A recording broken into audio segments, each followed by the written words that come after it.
All right, so we already got the moon and Virgo, so that's getting cracking right now, and that's getting popping right now. So basically, when the moon is in Virgo, we are gonna basically be reacting and responding towards worrying, worrying, mutable Earth, and be worrying about details, worrying about practicality, worrying about our routines, our health, worrying about being more structured, more organized, more consistent, more purified in this perspective. So with the moon waxing in Virgo at the moment, that's what we're gonna basically be worrying about. Worrying about how we could be more, reliable, more, perseverant, more, detailed, more, devil in the details. So we're gonna be pretty much utilizing our magnifying glass to see what works and what don't work. Get more, situated, more clean, more cleansed, and more practical. So with that basically being said, if you got a sun in Virgo, this is pretty much like a new experience for you. This if you got a moon in Virgo, this is like a conjunction. So there's gonna be a new way of reacting and responding, going about things. You got Mercury, there's a new mind, Venus there, new love, new values. Mars there's new passion, motivations. You got Jupiter there's new experiences. You got Saturn there, shit, new reality based experiences. Also, if you got Uranus there, you're gonna be going through some unexpected change. You got Neptune there, you're gonna be going through some new dreams and delusions. You worry about your dreams and delusions. You got Pluto there, you're gonna go to transformations. You got Chiron there, you're gonna be dealing with some form of trauma or things that bring worry, new trauma and new worries, or trauma that can pretty much be transformed for the good or for the worse. I mean, if this is your ascendant sign, it's pretty much your personality. It's like your spot day. I mean, so this is gonna be pretty much a new way of doing things. So pretty much with the Moon and Virgo, everybody gonna feel the need to pretty much throw out the old and bring in the new, and pretty much get more structured, more organized, and adapted to practical matters and practical ways where we can pretty much be on our 1-2. Now the sun is in Aries, so the sun want us to be basically direct, bold, and of course be direct towards our passions, desires, and of course our goals. When you got the Virgo and when you got Aries, this is pretty much a quincunx in conjunction. So what the in conjunction means that you ever put yourself into situations of you want to be right, you want to go ahead and do it, but of course the Moon in Virgo is going to kind of like bring some form of patience, some form of You ever watched the movie Troy and you seen when Achilles and everybody came in there storming through the city? Feel me? See, the Aries is gonna storm to the city. Virgos is gonna send a few people on top to climb. Now, actually, what Virgo is gonna do, Virgo is gonna send them into that horse, and when Virgo send them into that horse, the horse gonna stay over there overnight. Then the people that was in the horse, they're gonna come out of there. They're gonna look around. They're gonna look at the details. They're gonna make sure that they kill off whoever they pretty much is in their way. And then Virgo is gonna open the door for Aries to go ahead and of course charge. That's pretty much the energy that we're gonna be basically working with. You know what I mean? That's why Aries need Virgo, and that's why Virgo need Aries. For me, that's how it's played out. So all signs are compatible. But with this energy, we're dealing with a misunderstanding with when it comes to our wants and needs. For me, we feel the need to pretty much be organized, be down to earth and practical, and be more fluent. But the Aries wants to be basically bold. But it's very highly important to pretty much follow the moon and Virgo today. Then go ahead and pursue your action when it comes to the sun and Aries. So basically, that's gonna be playing out with these perspectives. We also gonna basically be having this full moon coming up on our underneath our sleeves. So we're gonna start, getting ourselves situated, getting ourselves prepped up. So the seeds, when the moon is in Aries, the seeds, the intentions, and the motives that you was pretty much pushing off, you about to start accumulating that on the full moon, and when the moon is waning. I mean, when the moon is waxing, that's the time to really, put in all that energy work, get consistent, get things flowing. And when the moon is in Libra, for me, that's the time to compromise, bring balance, peace, harmony, and just sit back and chill for a few days. I mean, you don't want to pretty much put yourself into extreme energies because both polarities can kind of like get you unbalanced. And when you unbalance, then you pretty much gonna experience a full moon, but you're gonna experience a catastrophic full moon. But with this moon in Virgo is gonna prep you and get you organized and get you flowing and going. So this way, when the moon does get into Libra, you'll be alright. You ain't gotta basically worry about doing all this extra stuff. That's why Moon and Virgo need you to go ahead and of course react and respond towards your routine, get yourself situated, practicalized, organized, so you can pretty much be on your 1-2. This way, when the moon get in Libra, you're balanced. You already did everything when the moon was in Virgo. You planted the right seeds, and you had the right growth growing. So yeah, we got to break down these energies real fast. So we got the Sun conjuncting Chiron.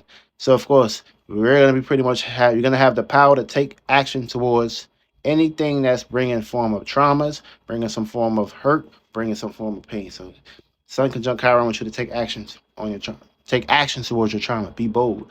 Get it out the way. Don't let it build up or accumulate.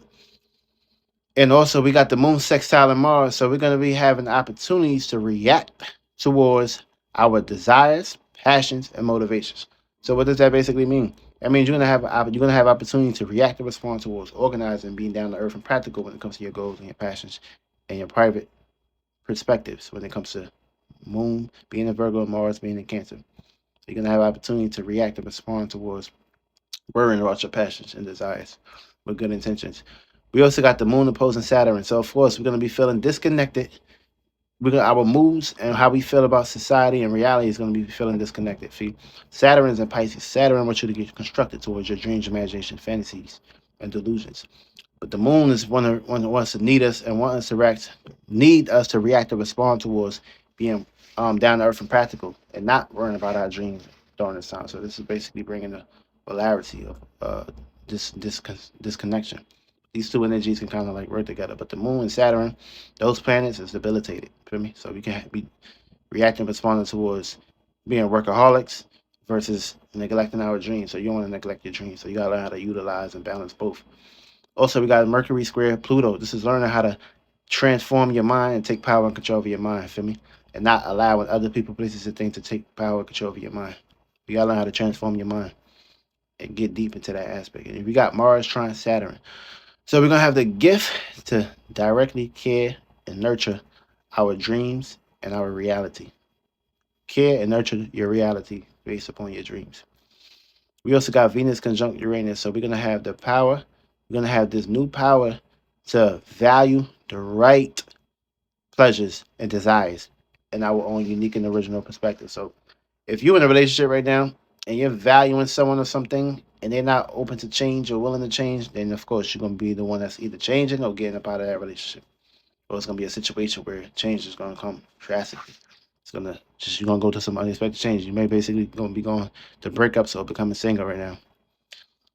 Also, Jupiter conjunct Chiron.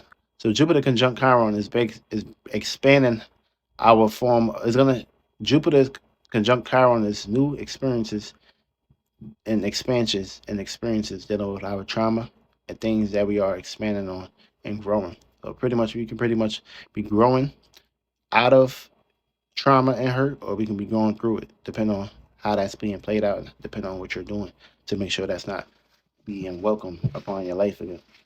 We also got the Sun Square Mars. This is learning how to be direct towards your goals and your initiatives. So we got being that Sun Square Mars. See, Mars is in Cancer, so it's more geared towards home and family. Sun and Aries want us to be independently and bold towards our desires and passions. So you gotta learn how to put your actions and your desires and your passions. Learn how to act out your passions and desires geared towards you and home and family. We also got Sun conjunct Jupiter. So we're gonna have the power to expand our actions and what we are pushing off. We also got Moon trine Mercury. So we're gonna have this gift to feel comfortable with thinking and communicating and sharing ideas. And we're gonna have this gift. Also, the reason why we got Moon trine Mercury is because Mercury is making its way into Taurus and it's on the cusp. So being that we got the Moon in Virgo and we got it trine the Mercury, we're gonna have this gift to react and respond towards our ideas. So that means our man and woman, our mother and father, is having great conversations, and they are coming together. They are getting back together.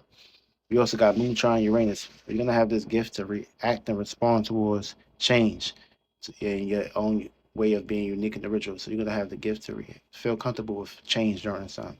I mean, don't even fight over why that happened. Don't even react to why that happened so bad. Just know that it's a good reason for everything, and you'll be all right. And that's gonna pretty much be the aspects of how it's gonna play out during the song.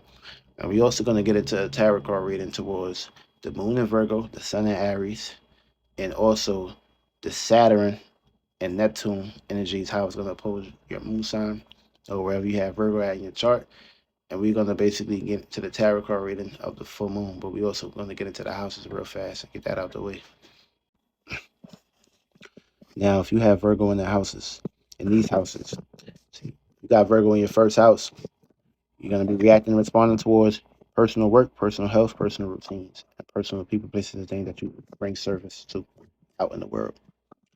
Also, you got the Sun and Aries in your eighth house, so that means you need to be worrying about your personality and taking actions in that in a very private manner, aka don't allow anything or anyone in the force stay down to come up during the season. So you need to be worrying. You can be worrying about yourself and your desires, geared towards taking actions and passion, being passionate, and very impulsive towards your desires and things that you do behind the scenes. Yeah, you're gonna be dealing with a 150 misunderstandings and conjunctions, and you're also gonna be basically dealing with Saturn and Pisces. Individuals that you have relationships with or how you relate is gonna be very opposing when it comes to your dreams, imagination, and spirituality geared towards relationships and how you relate towards others. Also, if you have Virgo in your second house, see Virgo in the second house, you're gonna be placed into a circumstance situation of being a Leo ascendant. So by default, you're gonna have a gift. You're gonna have a gift that you're gonna basically be utilizing. So you're gonna have the gift to value your you're gonna have the gift to value and worry about your money, resources, and material, and how you conduct yourself, and how you can be a service to individuals when it comes to money, resources, and material, or others gonna be providing those services towards you when it comes to that aspect and that nature. And you have Aries in your ninth house. So that means you need to pretty much be looking at the bigger picture when it comes to being impulsive and direct towards your passions and your desires and your goals. So in the totality, you're gonna have a 150 when it comes to the second house and the ninth house. So that basically means you need to be worrying about valuing your money and valuing what your self-worth and valuing your spiritualities and meanings and reasons. So bring those two together. I mean, that's what you need to be worried about. Now you're gonna have Saturn and Pisces in your eighth house, which is desires, either people, places, and things that you share resources with, assets with, or people, places, and things that you had intercourse with behind the scenes, or pretty much past trauma or past karma that's gonna pop back up when it comes to the eighth house of an individual that you had interactions with, or the person that you was previously would pop back up and bring power and control issues dealing with your behind the scene realms and secrets, resources. You have Virgo in your third house. This house right here it brings conflict. You feel me? So you may have situations, issues of having trouble when you was communicating and talking at a younger age. Because third house is all over the place. Virgo want to be organized and down to earth and practical and perpetual, not scattered and crazy all over the place. Third house constellation dealing with Gemini. Now in this house right here, you're going to be placed in a situation of learning how to worry, about being down to earth and practical when it comes to your environment, your surroundings, and your siblings, your neighbors, and people, places, and things that you share conversations with daily. And you have Aries in the 10th house. So that means you need to pretty much direct your passions and desires towards gaining a status, a career, or a goal or a business where you feel comfortable in pursuing. You need to be learning how to be more organized and more practical when it comes to thinking and communicating and sharing ideas for Kansas. There's a learning aspect for you, but you also got to have opportunities from Virgo. And also, so that basically means you need to worry about your environment and utilize your environment towards from getting you to a career, a goal, or a status. That means that perspective. So Saturn, you're gonna have Saturn in your ninth house. So that means Saturn in the ninth house is gonna be seriousness, dealing with there's gonna be oppositions of seriousness, dealing with dreams, fantasies, and delusions about experiences. Also, if you have Virgo in your fourth house, it does good here. You are Gemini ascendant, but also you may have situations of having family being too hard on you, or being too serious or too detail oriented. Now, in this house right here, you're gonna have opportunities to worry about cleaning up your home, being a service towards your home, family, privacy, and getting more organized and practical in your home or the environment of your home. And also, you're going to have Aries in your 11th house. That means you need to be worrying about home, family, privacy, and your publishing, aka your associations, and how you conduct yourself out there.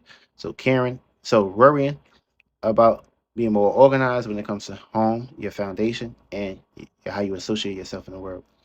You're gonna have squares also from Virgo and also 150 when it comes to your sun and your moon.